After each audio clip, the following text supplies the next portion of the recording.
I was sitting in the weekly product meeting when my VP announced my termination in front of the entire department.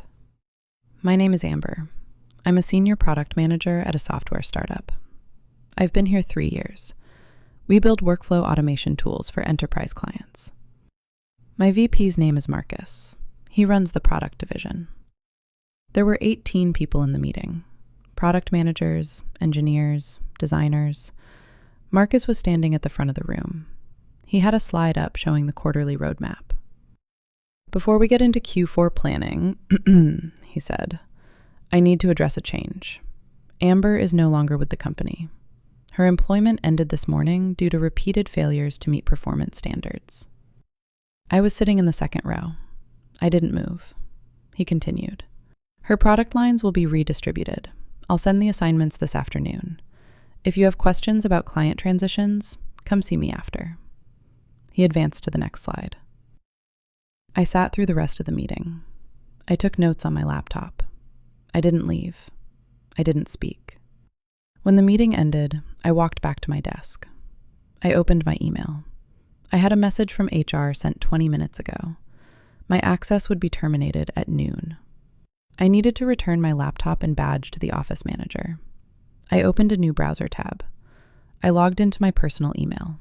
I had everything I needed already saved there: performance reviews, client feedback, product launch metrics, project documentation, the development roadmap I'd built, email threads with Marcus. I also had something else: board meeting notes from 2 months ago. Marcus had accidentally copied me on them. They showed the board had concerns about his leadership, about missed targets, about client complaints. I composed an email.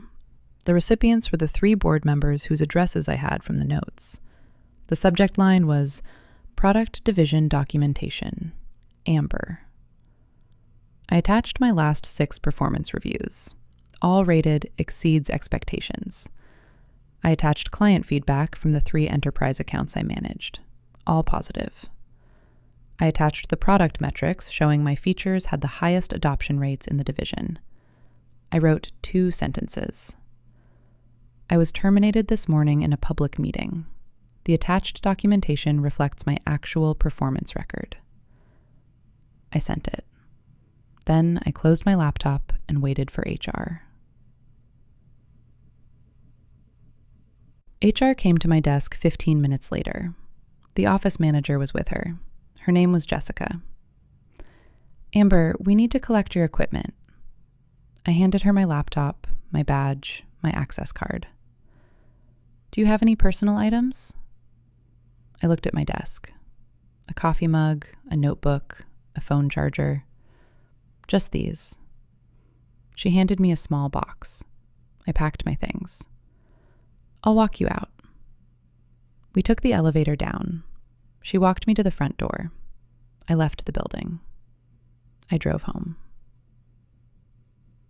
When I got home, I checked my personal email. No response from the board yet. I opened my files. I reviewed everything I'd sent them. 6 quarterly performance reviews, all rated exceeds expectations or outstanding. Marcus had signed every one. Client feedback from 3 enterprise accounts. Testimonials praising my responsiveness and product knowledge. Product adoption metrics. My features had 60% higher usage than the division average. Launch records. I delivered 4 major releases in the past year, all on time, all within budget. I also had email threads with Marcus. In one from 6 weeks ago, he'd praised my work on a client pitch. "Excellent job on the presentation. Client was impressed." 2 weeks after that, he'd promoted me to senior product manager. Now he was saying I'd failed to meet performance standards. I also had something else in my files. Documentation of a conversation from 2 months ago. Marcus had asked me to approve a feature request from a new client. The client wanted custom integrations that weren't part of our standard product. Development cost was estimated at $400,000.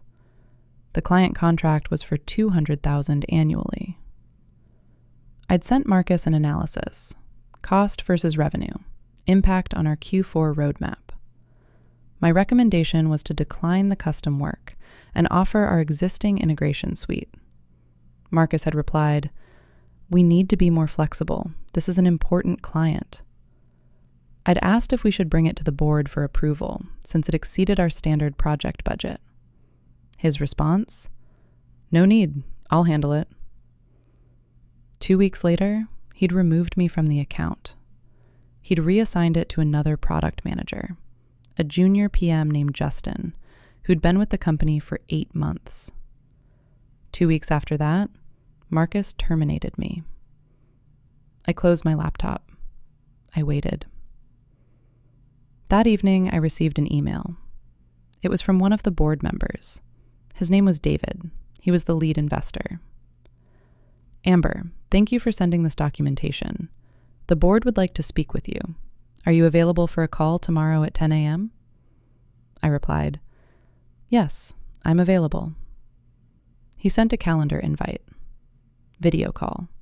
3 participants. David and the 2 other board members I'd emailed. The next morning at 10, I joined the call. David was on camera, so were the other 2 board members, a woman named Lauren and a man named Stephen. "Amber, thank you for joining us. We've reviewed the materials you sent yesterday." I nodded. "Can you walk us through the termination?" I was in the weekly product meeting. Marcus announced that I was no longer with the company. He said my employment ended due to repeated failures to meet performance standards. I received an email from HR 20 minutes before the meeting, stating my access would be terminated at noon. "Did you receive any warning, written notice, performance improvement plan?" No. "Had Marcus discussed performance concerns with you?" No. My last performance review was 2 months ago, rated exceeds expectations. David pulled up something on his screen. "We have that review. Marcus signed it. He noted that your client work was exemplary and your product launches exceeded targets." "Correct." Lauren spoke. "We also have client feedback. All 3 of your enterprise accounts sent positive reviews in the past quarter. One specifically requested you for their renewal negotiation." "Yes, the Patterson account." Stephen leaned forward. "Help us understand the discrepancy. Your documentation shows strong performance. Marcus cited performance failure. What might have caused this?" I paused. 2 months ago, Marcus asked me to approve a feature request from a new client. They wanted custom integrations that weren't part of our standard product. Development cost was estimated at $400,000. The client contract was for $200,000 annually. "What did you recommend?" I recommended we decline the custom work and offer our existing integration suite. I provided an analysis showing cost versus revenue and noted that committing development time would delay our Q4 roadmap. "What did Marcus say?" He told me to be more flexible. He said we needed to close the deal. I asked if we should bring it to the board for approval since it exceeded our standard project budget. He said no. David looked at Lauren and Stephen. "Did Marcus bring this to the board?" Lauren shook her head. "No, we weren't informed of any client commitments requiring custom development." Stephen pulled up something on his screen. "According to our last board meeting, Marcus committed to staying within the approved product budget for Q3 and Q4. Custom development of that scale would have put him significantly over." David looked back at me. "Did Marcus move forward with the custom development?" "I don't know. He removed me from the account 2 weeks after our conversation. He reassigned it to another product manager." "Who?" "Justin. He's been with the company for 8 months. David made a note. "Is there anything else we should know?" "Marcus has terminated 3 other senior product managers in the past year, all without documented performance issues." "Do you have names?" "Sarah Chen, Michael Torres, Rachel Kim." David wrote them down. "Thank you for your time, Amber. We'll follow up once we've completed our review." The call ended. I didn't hear anything from the board for 5 days. On day 6, I received another email from David. Amber, the board has completed an initial review. We'd like to speak with you again. Can you join a call tomorrow at 2 p.m.? I accepted. The next day, I joined the call. David, Lauren, and Stephen were there. The CEO was also on the call. His name was Eric.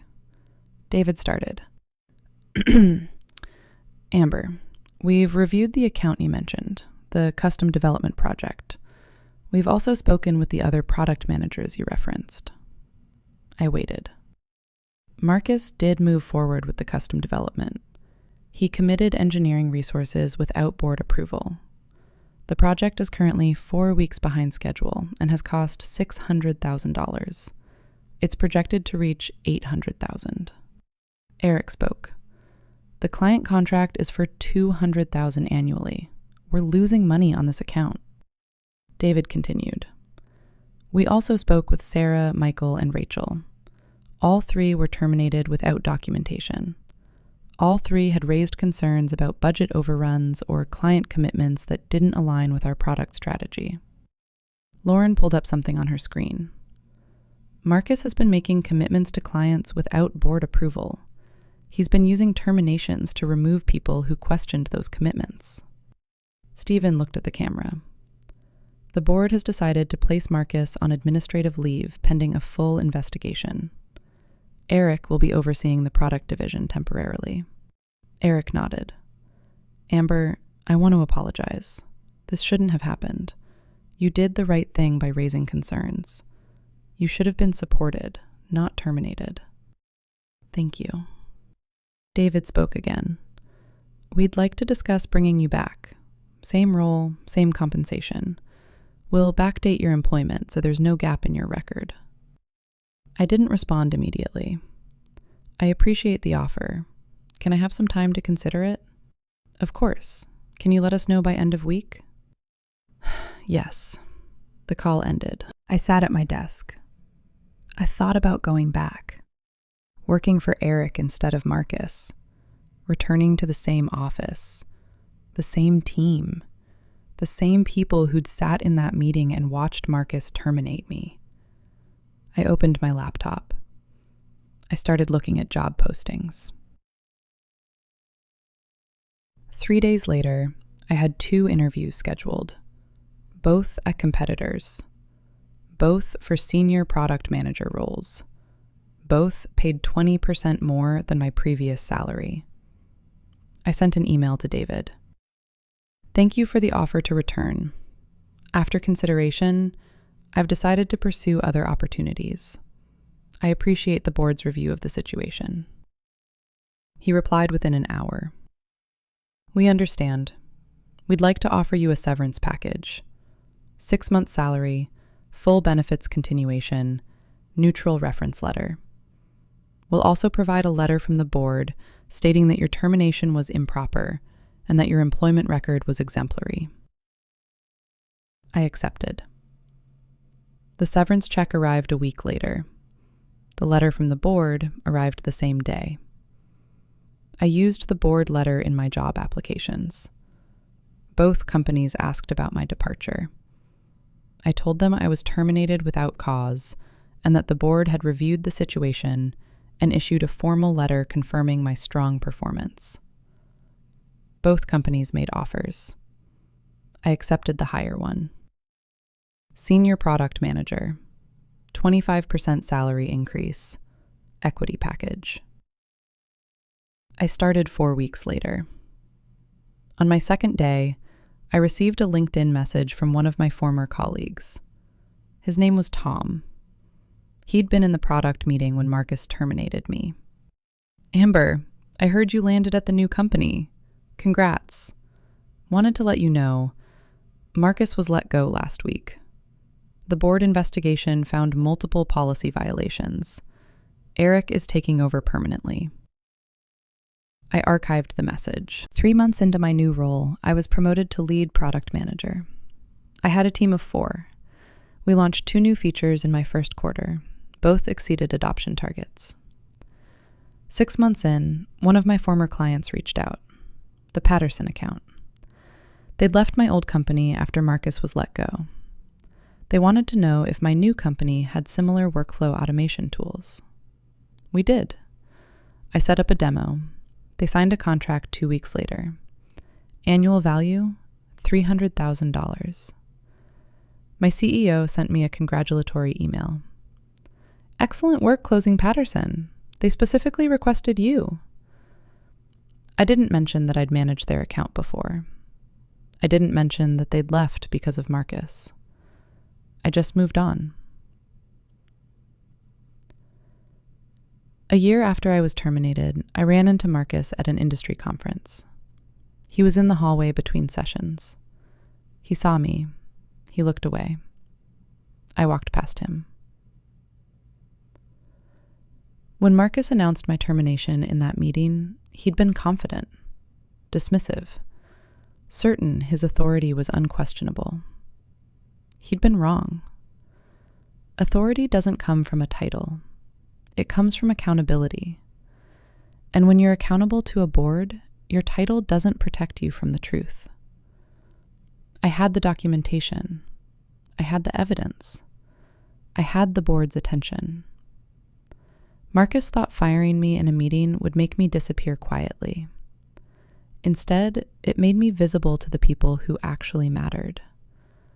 The board asked for my files that afternoon. I just needed to send the email.